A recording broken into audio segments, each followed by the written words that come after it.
Halo, selamat pagi Pak Lau. Perkenalkan nama saya Mita sebagai interviewer hari ini. Selamat pagi, Stockpicker semua. Saya Laurentius, dipanggil Lau, SVP Investor Relation di Bank Mandiri. Terima kasih sudah diundang ke sini ya. Harga saham BMRI turun 13% dalam sebulan setelah rilis result kuartal pertama 2024, didorong oleh penjualan investor asing. Sebenarnya BMRI mendengar narasi atau concern apa aja sih yang ada dari investor asing? Ya, baik. Jadi memang kalau kita lihat harga saham Bank Mandiri yang mungkin sebelum penurunan selama 3 bulan terakhir ini sudah ada kenaikan yang luar biasa selama 3 tahun gitu ya, dan memang tidak jarang di setiap tahunnya itu ada sebuah penurunan yang sebenarnya bisa membuka kesempatan buat masuk. Nah, kalau terkait dengan apa yang mengakibatkan penurunan tersebut, ada beberapa concerns dari investors. Yang pertama itu memang concern yang sifatnya makro. Hal ini berkaitan erat dengan kondisi-kondisi global seperti halnya Middle East gitu misalnya, keputusan dari The Fed yang bisa mengakibatkan gejolak di rupiah, dan tentunya itu sangat berpengaruh pada keputusan investasi bukan hanya Mandiri tapi secara Indonesia secara umum gitu. Nah, ada concern seperti itu. Dapat diketahui bahwa contohnya depresiasi rupiah juga bisa dilihat telah terjadi selama 1 tahun terakhir gitu ya. Relatif ke beberapa negara lainnya ada sebuah pelemahan di rupiah yang menjadi concern. Lalu khusus untuk sektor perbankan itu memang ada 2 hal utama yang menjadi concern dari investor. Kedua hal tersebut adalah bertema kualitas aset di segmen tertentu. Nah, dalam hal ini mungkin lebih di ranah mikro gitu ya. Dan juga yang kedua itu adalah terkait dengan likuiditas, terkait dengan biaya dana perbankan, termasuk biaya dana di Bank Mandiri atau cost of funds, dan tentunya itu berdampak pada net interest margin gitu. Nah, itu adalah sesuatu yang memang menjadi perhatian khusus gitu ya. Jadi kalau kita lihat ada sedikit pelemahan di kualitas aset segmen mikro, sedikit kenaikan pada provisi, pencadangan, dan juga NPL ratio selama beberapa waktu terakhir ini, dan adanya penurunan net interest margin karena adanya kenaikan biaya dana yang terkait dengan pengetatan likuiditas juga sebenarnya di pasar gitu. Nah, secara umum itu ketiga hal tersebutlah yang menjadi makro dan juga industri spesifik yang menjadi alasan dibalik adanya pelemahan gitu ya, pelemahan pada harga saham Bank Mandiri dan perbankan pada umumnya. Oke Pak, di BMRI sendiri NIM pada kuartal pertama 2024 turun gitu, hingga BMRI menurunkan guidance NIM untuk tahun 2024. Boleh dijelaskan mengenai kondisi yang mempengaruhi ini dan apakah ada dampak juga nih dari kenaikan BI rate, serta bagaimana strategi BMRI ke depannya untuk dapat mencapai guidance NIM? Perlu diingat bahwa NIM dari Bank Mandiri itu pencapaiannya adalah 5,48% pada tahun 2023. Itu adalah pencapaian net interest margin secara konsolidasi gitu ya, karena kita harus ingat bahwa Mandiri memiliki anak perusahaan juga gitu. Waktu lalu memberikan guidance net interest margin untuk 2024 sebesar 5,3% hingga 5,5%. Angka tersebut kami revisi menjadi 5 hingga 5,3% di bulan April pada saat kita announce performa kuartal 1 2024. Yang perlu diingat adalah memang revisi tersebut bukan berasal dari pelemahan NIM di kuartal 1, tapi ada perubahan asumsi dasar di kuartal 1 yang berkaitan dengan suku bunga acuan atau BI rate. Kita di awal memiliki asumsi BI rate dari 6% turun menjadi 5,5%. Lalu yang terjadi adalah di bulan April, seperti kita semua ketahui, ada kenaikan 25 basis point di BI rate disebabkan oleh adanya pelemahan rupiah dan lain sebagainya. Jadi perubahan underlying assumptions yang tadinya berasumsi 6% BI rate menjadi 5,5, sekarang 6 jadi 6,25, 75 basis point difference gitu ya dalam underlying assumption. Itulah yang menyebabkan asumsi dasar kita atas baik yield maupun biaya dana itu berubah juga. Nah, itu adalah dasar di mana yang menjadi dasar kita melakukan revisi NIM dari 5,355 menjadi 5 ke 5,3%. Nah, lantas sekarang pertanyaannya strateginya apa? Menurut hemat kami fokus ke CASA ratio, ke biaya-biaya dana yang transaksional gitu ya. Disitulah peran kalau teman-teman Stockpicker ketahui, aplikasi seperti Livin bisa improve the transactional franchise of the bank gitu. Dan dengan melalui upaya seperti itu menjaga atau memanage cost of fund dengan baik, karena tentunya dengan adanya pertumbuhan saving deposit yang baik, dengan cost of fund yang lebih rendah, cost of fund bisa lebih manageable. Jadi fokus kita adalah memastikan yield kita optimal dari sisi aset dan juga memastikan cost of funds kita optimal dari sisi liabilities gitu ya, melalui perbaikan-perbaikan franchise, inisiatif yang berhubungan dengan transactional franchise yang kita kerjakan, baik itu issuance of living yang teman-teman pasti familiar, Kopra juga kita kerjakan. Kopra itu adalah sebuah platform yang kita kerjakan untuk klien-klien nasabah wholesale corporates kita gitu ya, untuk memastikan bahwa kita memiliki dana transaksional giro demand deposits dari corporate-nya Bank Mandiri, dan itu semua akan menjadi kasa bagi kita gitu. Kalau kita lihat pertumbuhan kasa rasio, pertumbuhan kasa market share dari Bank Mandiri selama beberapa tahun terakhir itu sudah sangat baik sekali. Oke, baik Pak. Selain itu, ada kebijakan insentif likuiditas makroprudensial dari BI. Apakah ada komentar mengenai efek dari insentif ini terhadap BMRI? Kami secara umum menyambut sangat baik gitu ya, insentif yang sudah dikeluarkan oleh Bank Indonesia. Ini bukan sesuatu yang baru, ini sudah diberikan dan dikeluarkan sejak, kalau tidak salah, tahun lalu. Kalau tidak salah secara total likuiditas tambahan angkanya bisa dibilang kalau dalam konteksnya Bank Mandiri mungkin kita bicara range 10-20 triliun hingga 30-40 triliunan. Di tengah kondisi likuiditas yang challenging seperti yang saya katakan sebelumnya, every incremental dollar yang bisa kita terima ya pastinya positif gitu ya. Jadi tentunya yang kita lihat sejauh ini hasil daripada insentif tersebut cukup baik, cukup positif gitu ya untuk Bank Mandiri, dan saya yakin bukan hanya Bank Mandiri saja, untuk perbankan secara umum juga itu sangat positif gitu ya. Selain itu juga bisa dilihat bahwa pertumbuhan DPK juga mengalami perbaikan gitu di Bank Mandiri. Pertumbuhan DPK yang mengalami perbaikan ini faktornya banyak ya, ada money multiplier, ada kondisi current account kita, ada insentif dari BI dan lain sebagainya. Tapi perlu diingat bahwa kalau kita berkaca pada 2023, pertumbuhan DPK yang waktu itu di angka kurang lebih 5-6-7% untuk Bank Mandiri itu adalah alasan dibalik mahalnya biaya dana gitu ya. Secara industri, secara Bank Mandiri pertumbuhan DPK-nya sangat terbatas.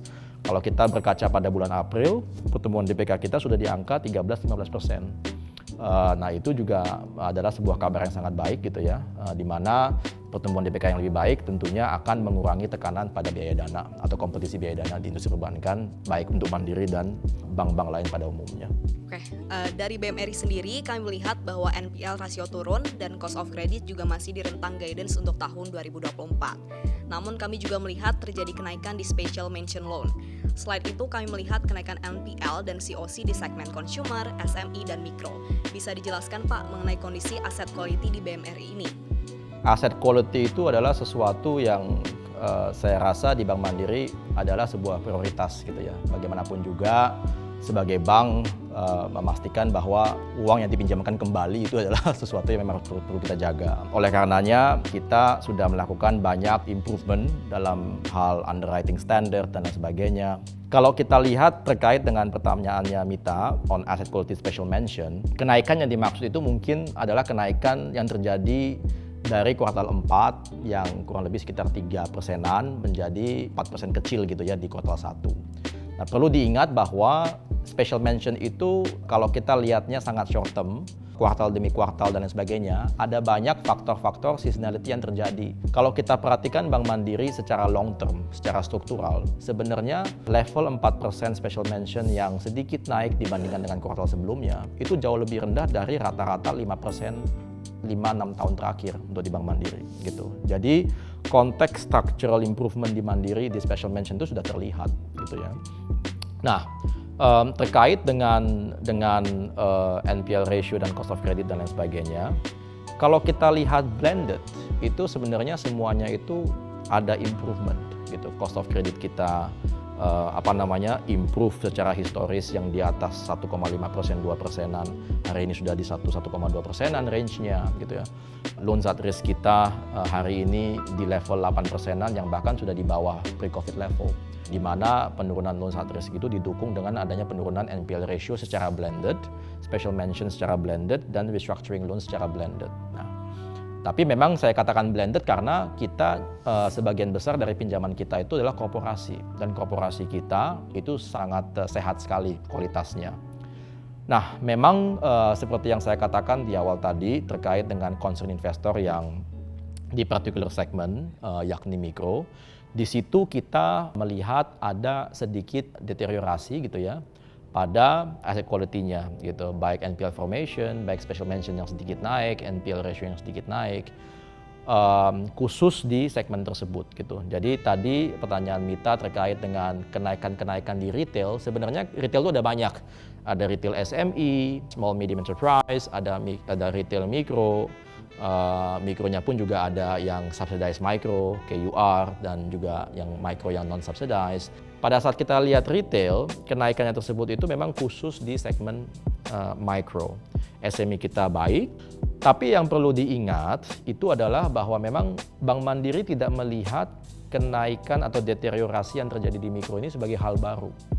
Sebagai hal baru yang came as a surprise, shocking, sehingga kita harus mengubah misalnya rencana bisnis dan sebagainya, enggak. Yang terjadi di segmen mikro itu sebenarnya di Bank Mandiri itu sudah kami observasi dan kami lihat terjadi sejak kuartal 3 tahun lalu gitu. Banyak alasan dibalik pelemahan segmen tersebut ya, ada inflasi untuk bahan pangan dan lain sebagainya gitu ya.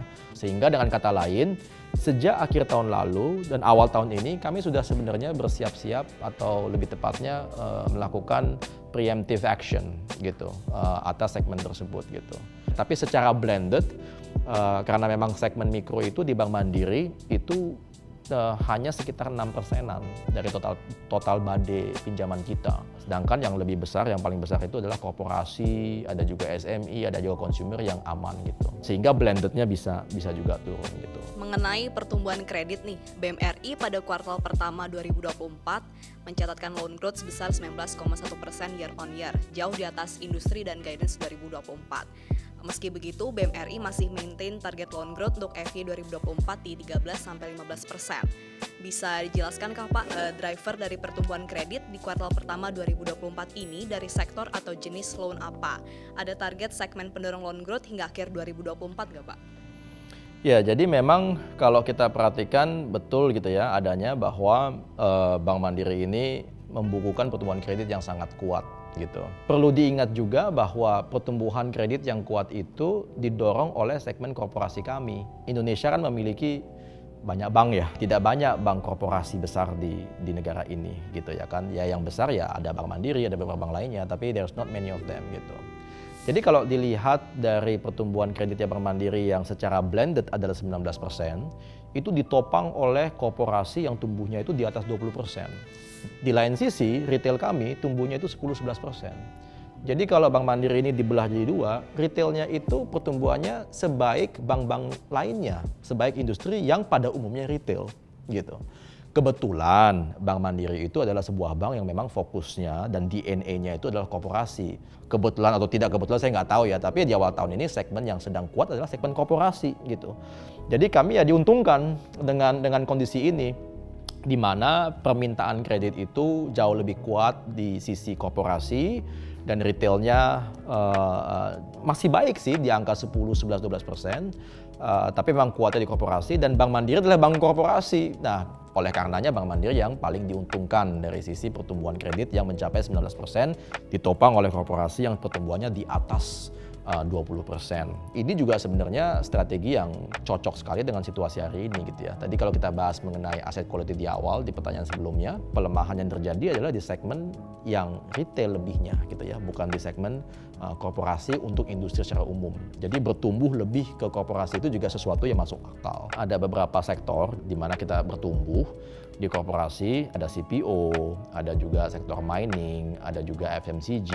Jadi yang menarik adalah pertumbuhannya itu tidak terkonsentrasi di hanya satu sektor, which is adalah kabar baik. Nah hingga akhir tahun ini kami merasa bahwa pertumbuhannya kemungkinan mungkin masih bisa didominasi oleh korporasi. Tidak berarti retailnya tidak tumbuh ya. Ini kan is a function of mana tumbuh lebih daripada yang lainnya gitu. Jadi menurut kami korporasi masih bisa menjadi sumber pertumbuhan untuk Bank Mandiri, dan retail juga mungkin menyusul tapi di belakangnya gitu ya dalam konteks pertumbuhan. Kenapa kami memutuskan untuk tidak merubah guidance daripada pertumbuhan kredit kami yang sudah kami set di angka 13 hingga 15% year on year. Alasannya adalah bukan kekhawatiran atas penurunan permintaan kredit. Tapi alasannya adalah karena kami ingin memastikan pertumbuhan kreditnya itu profitable. Dengan kata lain, kami harus mengkalibrasi antara pertumbuhan kredit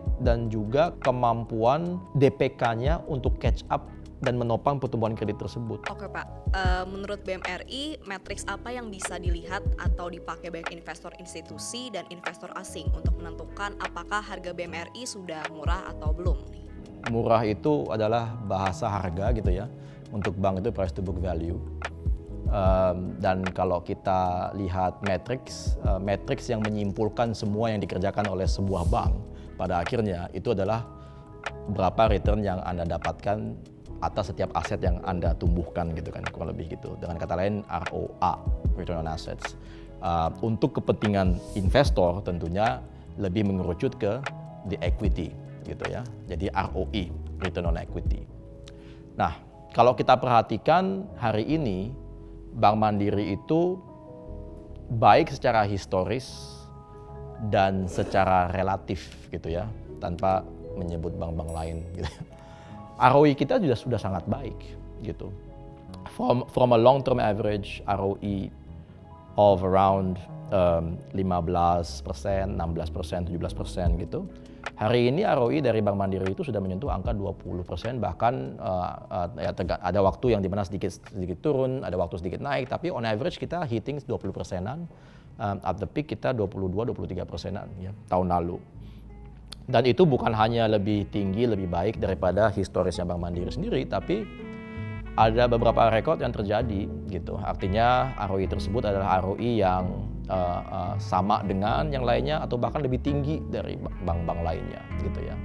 It boils down to PB ROE gitu ya. PB mencerminkan harga dari sebuah bank dan ROE mencerminkan profitabilitas dari sebuah bank. Kalau kita lihat hari ini secara rata-rata ROE-nya Bank Mandiri itu sudah jauh lebih tinggi daripada ROE Mandiri secara historis, rata-rata historis, yang adalah di angka 15-16%-an. Hari ini kita di 20, bahkan sempat di atas 20%. Bukan hanya lebih tinggi daripada historisnya Bank Mandiri, tetapi dalam setidaknya 10 tahun terakhir ROE-nya Bank Mandiri itu yang tertinggi di antara bank-bank besar gitu.